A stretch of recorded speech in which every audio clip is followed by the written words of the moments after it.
വിദ്യാസാഗർ സാറിൻ്റെ ഒരു അസാധ്യമായിട്ടുള്ള പാട്ടുകളിലൊന്ന്. ഭയങ്കരമായിട്ടുള്ളൊരു ഫിലിം.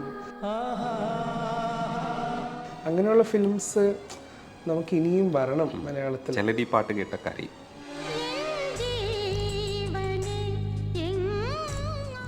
ചില മൂഡുകളിൽ നമ്മൾ കഴിഞ്ഞ ആഴ്ച ഈ പാട്ട് കുറെ പാട്ടുകൾ വെച്ചിട്ട് കരയുന്നുണ്ടായിരുന്നു.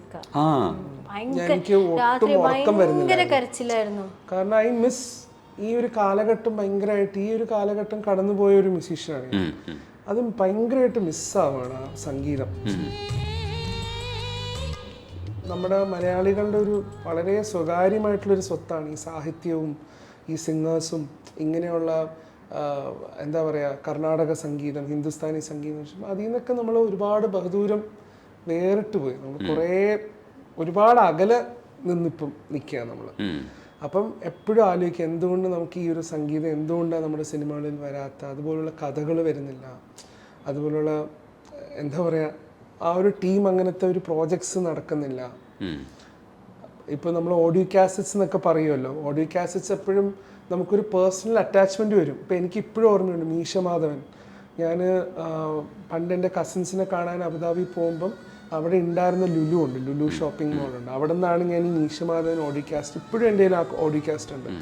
ഈ സിനിമ ഇറങ്ങുന്നതിന് മുമ്പേ ഉള്ള 90-ലാണോ? അതെ അതെ അതെ അതെ. ഈ ഓഡിയോ കാസറ്റിലെ പാട്ടുകൾ കരിമിഴി കുരുവിയാവട്ടെ, എൻ്റെ എല്ലാം എല്ലാം എല്ലാം ആവട്ടെ, എല്ലാ വാളെടുത്താൽ അങ്കക്കലി, എല്ലാ സോങ്ങും കേട്ട് പരിചയമായിട്ടാണ് സിനിമ കാണാൻ പോകുന്നത്. അതൊരു വല്ലാത്ത അനുഭവമാണ്. വല്ലാത്തൊരു വൈറ്റ് ഗ്ലാസ് വൈറ്റ് ഉള്ള അതൊരു വല്ലാത്തൊരു ഭയങ്കര ഒരു ഫീലിംഗ് ആണ്.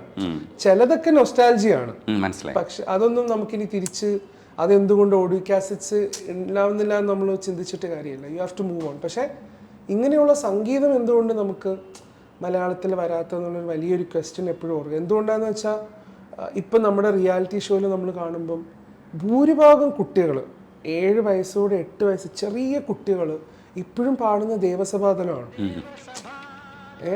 അതെന്താണത് അങ്ങനെ? ഞാൻ എപ്പോഴും ആലോചിക്കാറുണ്ട്. ഇനി വരുന്ന തലമുറ നമ്മളിപ്പം മ്യൂസിക് ചെയ്യുന്ന പാട്ടുകൾ എന്തുകൊണ്ടാണ് ചൂസ് ചെയ്യാത്തത്? 2 സൈഡും ഉണ്ട്. ചിലപ്പോൾ അവർക്ക് ചൂസ് ചെയ്യാൻ പറ്റാത്തത് കൊണ്ടാവാം, അവർക്ക് സ്റ്റേജിൽ പെർഫോം ചെയ്യാൻ പറ്റാത്തത് കൊണ്ടാവാം. ഓഡിയൻസിന്റെ ടാർഗറ്റ് ഓഡിയൻസ് വെച്ചിട്ട് പ്രൊഡ്യൂസേഴ്സ് തീരുമാനിക്കുന്നുണ്ടാവും. പക്ഷെ എത്ര വർഷമായി, ഇത്രയും 10-25 വർഷമായിട്ട് ഇപ്പോഴും ഞാൻ സ്റ്റേജിൽ കയറുകയാണെങ്കിൽ ഒരു കോമ്പറ്റീഷൻ ആണെങ്കിൽ ഞാനൊരു പക്ഷേ പാടാൻ പോകുന്നത് എൻജീവനെ ആയിരിക്കും, അല്ലെങ്കിൽ ഞാൻ ഹൃദയത്തിൻ മധു, അല്ലെങ്കിൽ അതായിരിക്കും പാടുന്നത്, അല്ലെങ്കിൽ ദേവാങ്കണങ്ങളായിരിക്കും പാടുന്നത്. എന്തുകൊണ്ടാണ് നമുക്ക് അങ്ങനെയുള്ള ഒരു മ്യൂസിക് ഇവിടെ വരാൻ പറ്റുന്നത് എപ്പോഴും ആലോചിക്കാറുണ്ട്. സ്റ്റേജിൽ കയറി പാടില്ല, പക്ഷെ വീട്ടിലൊക്കെ പാടുമെന്ന് ഞങ്ങൾക്കറിയാം. അത് നിർത്തി. അതെന്ത് പറ്റി? കിഷാൻ പറഞ്ഞു പാടരുത്. അങ്ങനെ പറഞ്ഞാൽ നമ്മൾ വീര്യം കൂട്ടാണ്. ഞാൻ ഈ ഇന്റർവ്യൂവിൽ ഒന്ന് പാടാറുണ്ട്. ഇപ്പൊ ചിത്ര ചേച്ചിയുടെ ഇന്റർവ്യൂവിൽ ഒന്ന് പാടുമ്പോൾ ചിത്ര ചേച്ചിക്ക് അറിയാം എനിക്ക് പാട്ടറിഞ്ഞൂടാന്ന്, എനിക്കറിയാം എനിക്ക് പാട്ടറിഞ്ഞൂടാ, കേൾക്കുന്നവർക്ക് പാട്ട് കേട്ടിട്ടേ ഉള്ളൂ ഇന്ന്. നോക്കി തിരിച്ചു വെക്കരുത് പ്ലീസ്.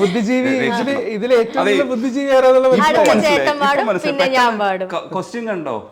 എനിക്ക് പാട്ട് അറിഞ്ഞൂടാ, ഇതുവരെ കേട്ടിട്ടില്ല ചേട്ടന്റെ പാട്ട്. നോക്കാണ്, വെറുതെ ഇരിക്കും. എന്നാ വെറുതെ ഇരിക്കും, ബ്ലോക്ക് ചെയ്ത് വെറുതെ ഇരിക്കാൻ വേണ്ടിട്ടാ. കണ്ട, എനിക്ക് പാട്ട് അറിഞ്ഞൂടാന്നുള്ള ആയിഷയ്ക്ക് കറക്റ്റ് ആയിട്ട് അറിയാം. ബ്ലോക്കറാണ്. അല്ല അതറിയാലോ, പക്ഷെ ഇഷാമിന്റെ കൂടെ ആണല്ലോ നടക്കുന്നത്. പാട്ടൊന്നും പാടാറില്ല സത്യം. വീട്ടിൽ പാടാറുണ്ട്. 1-2 തവണ പാടിയപ്പോ ഞാൻ പറഞ്ഞു ഇനി പാടണ്ടെന്ന്. അങ്ങനെയൊന്നും പറഞ്ഞിട്ടില്ല. ഇനി മേൽ നീ വീട്ടിൽ പാടിക്കോ, ബാത്റൂമിൽ വീട്ടിലും പാടാറില്ല. എന്താ ഇപ്പൊ പാടാത്ത തീരെ? അല്ല, ഒരുപാട് ചുറ്റും നെയ്ബേഴ്സ് ഒക്കെ ഉള്ളതല്ലേ. പണ്ട് വീടുകളൊന്നും ഉണ്ട്. അതെ, പണ്ട് നമ്മള് കുറച്ച് അകന്നേരം നിന്ന്. എടാ, നമ്മൾ വിട്ടുകൊടുക്കരുത്. എന്താണെന്നറിയാമോ, ഇവരുടെ ശരിക്കുള്ള ആസ്വാദകരാരാ? നമ്മളാ. ഈ ഗായകരൊന്നും അല്ല. ഗായകരെന്ന് പറഞ്ഞു കഴിഞ്ഞാൽ അവർക്ക് വർക്ക് കിട്ടുമെന്ന് അറിയാൻ വേണ്ടിയിട്ടാണ്. പക്ഷെ ഞങ്ങളെന്ന് പറഞ്ഞാൽ നമ്മൾ അങ്ങനെയല്ല. നമ്മൾ രാത്രിയൊക്കെ ഇവരുടെ ഈ പാട്ടുകൾ കേട്ടിട്ടാണ് നമ്മൾ കരയണത്. നമ്മൾ ഒറ്റപ്പെടുമ്പോൾ ഒരുമിച്ച് കുറെ ആൾക്കാർ പാട്ട് കേട്ട് കഴിഞ്ഞാൽ കരയും, ഉറങ്ങത്തില്ല. ഇതൊക്കെ വേണം. അല്ല, രണ്ടുപേരും സഹിക്കണം. ഇപ്പൊ എന്റെ പാട്ട് ഇവരും സഹിക്കുന്നു, നിങ്ങളുടെ പാട്ട് ഞാനും സഹിക്കണം. അതൊരു പോയിന്റ് ആണ്. ഞാൻ വെറുതെ പാടുന്ന ഇക്കാക്ക് ഇഷ്ടമാണ്. ലിറിക്സ് ഉണ്ടാക്കിയിട്ട് എന്തെങ്കിലുമൊക്കെ പറഞ്ഞാൽ അടച്ചു വെക്കാൻ പാടില്ല. എന്തെങ്കിലുമൊക്കെ ഞാൻ അടങ്ങി ഇരുന്ന് കഴിഞ്ഞാൽ ഇക്ക പറയും ഐഷു എന്ത് പറ്റി നിനക്ക് എന്തെങ്കിലും പറ്റിയോ, അടങ്ങിയിരിക്കാൻ റീഅഫർമേഷൻ വേണം എപ്പോഴും. എന്റെ ഒരു അനക്കം ഇല്ലെങ്കിൽ ഇക്കാക്ക് ഭയങ്കര പേടിയാ. ഞാൻ എവിടെങ്കിലും മൂലയിലുണ്ടാവും. ഒരു പാട്ട് പാടിക്കും. അപ്പൊ ഒരു പാട്ട് പാടിക്കോ. കൂടെ പാടാം. സൗണ്ട് അല്ല ഞാൻ മിക്സ് ചെയ്ത് റെഡി ആയിക്കോ. അതെ അതെ എന്റെ കൽബിലെ പാടിക്കോ. പുള്ളിക്ക് ഇനി ഇത് കഴിഞ്ഞ് ഇന്റർവ്യൂ ഉള്ളതാ. നാളെ ഉള്ളൂ. ഞാൻ വേറൊരു ദിവസം പാടിത്തരാം. അവിടെ വന്നിട്ട് ഐഷുവിന് വേണ്ടിയിട്ട് ഞാൻ പാടും. പാടിത്തരണം തീർച്ചയായിട്ടും. ഞാൻ തമാശ പറയണല്ല. എവിടെയും പോസ്റ്റ് ചെയ്യില്ല, ഞാൻ വെറുതെ കേൾക്കാം. അതെ, അല്ല പോസ്റ്റ് ചെയ്തോ, ഇൻസ്റ്റയിൽ പോസ്റ്റ് ചെയ്തോ. ഞാൻ ഇൻസ്റ്റയിലൊക്കെ പാടാറുണ്ടല്ലോ ഗായകരെടുത്ത്. ഇപ്പം ഈ സ്പേസിലിരുന്ന് ഞാനും മഞ്ജരിയും കൂടെ പാടിയല്ലോ. ഞാൻ കേട്ടില്ല. അത് കേട്ടു നോക്ക്, അതിന്റെ അടിയിലെ കമന്റ്സും വായിക്കും. അല്ല അത് രജനീഷ് ചേട്ടൻ പാട്ട് പറയുന്നത് കേൾക്കാനാണ് ഞങ്ങൾ ഇരിക്കണേ. പാട്ട് അതങ്ങനെയാണെങ്കിൽ നേരത്തെ അയച്ചു കൊടുത്താൽ അങ്ങനെയാണ് അവള് പാടാൻ പറയത്തില്ലായിരുന്നു. തമാശ പറഞ്ഞ ഞാൻ കണ്ടില്ലായിരുന്നു. അത് സത്യം. അത് കണ്ടിരുന്നെങ്കിൽ പറയില്ലായിരുന്നു ഐഷു പറഞ്ഞാണ് പാടണ്ട, ഇനി പാടാൻ. നീ ഇപ്പൊ തന്നെ പാടിക്കോ. കേട്ട പാടെ തീർച്ചയായിട്ടും പറഞ്ഞോളൂ പാടണ്ടെന്ന്. എന്റെ കൽബിലെ വെണ്ണിലാവു നീ നല്ല പാട്ടുകാരാ, തട്ടമിട്ടു ഞാൻ കാത്തുവെച്ചൊരേ മുല്ലമുട്ടിലൂറും അത്തറൊന്നു വേണ്ടേ എന്റെ കൂട്ടുകാരാ സുൽത്താന്റെ ചേലുകാരാ. ഹിഷാം പാടി വിജയിപ്പിച്ചിരിക്കുന്നു. ഹിഷാം നമ്മുടെ കൂടെ പാട്ട് പാടാൻ എന്തുമാത്രം കഷ്ടപ്പെട്ടോ. അല്ല അവരും കഷ്ടപ്പെടുന്നുണ്ടല്ലോ. ഞാനും ഇടയ്ക്ക് ഞാൻ എനിക്ക് വേണ്ടിയേ സാധാരണ പാടാറുള്ളൂ, അതുകൊണ്ട് ഇനി അങ്ങോട്ട് അങ്ങനെ തന്നെ മതി. പക്ഷെ നമ്മൾ ആയ കാരണമല്ലേ ഇവർ എക്സിസ്റ്റ് ചെയ്യണേ. നമുക്കല്ലേ അതിന്റെ വില കിട്ടേണ്ടത്. അതാണ് ശരിക്കും. ഞാൻ അതുകൊണ്ടാണ് പാടുന്നേ. എന്താ അറിയോ, നമ്മൾ ഇത് ആസ്വദിക്കുന്നുണ്ട്. ഇത് ആസ്വദിക്കുന്നത് നമ്മൾ ബാത്റൂമിൽ മാത്രം ആസ്വദിച്ചാൽ പോരാ. നമ്മൾ ഇവരെ അടുത്തിരുന്ന് നമ്മൾ ഇത് കാണിച്ചു കൊടുക്കണം. നമ്മൾ ആസ്വദിക്കുന്നുണ്ട്. പക്ഷെ നിങ്ങൾ പറയുന്ന പരിപാടികളും നമുക്ക് അറിഞ്ഞൂടാ. ഇതിന്റെ അതെ അതെ അതെ ഇതിന്റെ സംഗതികളും ഈ പരിപാടികളും ചിട്ടപ്പെടുത്തിയെന്ന് നമുക്ക് അറിഞ്ഞുകൂടാ. ഇതിൽ ഏറ്റവും വലിയ ബുദ്ധിജീവിയാണുള്ളത് എനിക്കും ഏകദേശം ഏറെക്കുറെ മനസ്സിലാവുന്നുണ്ട്.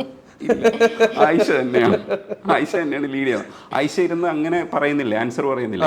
ആയിഷയുടെ തലയ്ക്കകത്ത് ആ പ്രോസസ്സ് നടക്കുന്നുണ്ട്, എന്താണ് ആയിഷ പറയുന്നതെന്ന്. അതുകൊണ്ട് ആയിഷയെ കുറിച്ച് നിങ്ങൾ അണ്ടർ എസ്റ്റിമേറ്റ് ചെയ്യരുത്.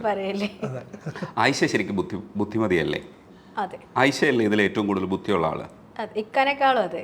കണ്ട, അതെനിക്ക് ഉറപ്പായിട്ട് പറയാം. പക്ഷെ ആ ഉറപ്പ് എനിക്കില്ല കേട്ടോ. ഇല്ല, ഇവളാണ് ഏറ്റവും വലിയ ബുദ്ധിജീവി. പിന്നെ ഉറപ്പാണ്. ഇത് സമ്മതിച്ചു കൊടുക്കുന്ന എന്റെ ബുദ്ധി. അല്ല, ഐഷു ട്രാപ്പഡ് ആണ് സത്യത്തിൽ. ഹിഷാമിന് ഐഷുവിനേക്കാളും ബുദ്ധിയുണ്ട്. ഇമോഷണലി സത്യത്തിൽ ഈ മനുഷ്യൻ ചെറുതാണ്.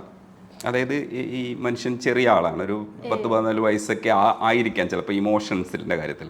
പക്ഷെ ബുദ്ധിയുടെ കാര്യത്തിൽ അങ്ങനെ അല്ല. ബുദ്ധിയായിരിക്കും. അതും ബുദ്ധി തന്നെയല്ലേ? അതുണ്ട് നന്നായിട്ട്.